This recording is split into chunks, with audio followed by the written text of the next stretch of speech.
Драги наши сограѓани, на денешната 46-та владина седница донесовме низа важни одлуки кои имаат за цел да го подобрат квалитетот на животот на сите вас, да ја зајакнеме нашата економија и да ја подобриме транспарентноста. Одлука број 1 е економска мерка. Се усвоја двата договори за кредитната линија од 250 милиони евра намената за бизнисот, со што средствата ќе станат оперативни. Ова ќе представува позитивен импулс за компаниите, со исклучително поволни услови, рок на отплата до 15 години, 3 години грейс период и каматна стапка од 1,95%. Се надеваме на пројавување на голем интерес. Одлука 2 се однесува на зајакнување на системот на јавните набавки како дел од реформската агенда, каде се предвидени повеќе реформи во делот на управувањето со јавните финансии.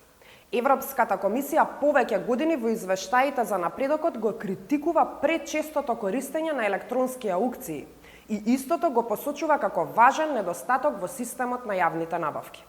За таа цел, владата ја разгледа информацијата за обврската за намалување на процентот на електронски аукции во јавните набавки во 2025 година, да се намали до најмногу 40% од бројот на објавените постапки и ги задолжи им препорача на сите органи на државната управа да превземат мерки за намалување на бројот на електронски аукции во јавните набавки.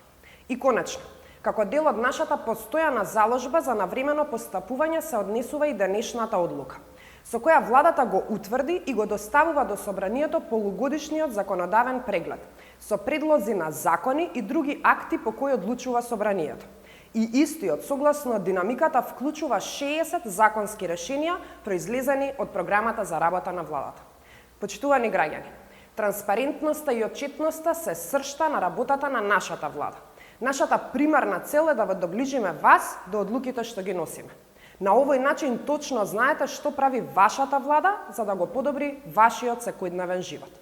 Ве охрабрувам да останете информирани за нашата работа и да ги споделите со нас вашите размислувања, бидејќи вашиот глас игра клучна улога во обликувањето на нашите политики.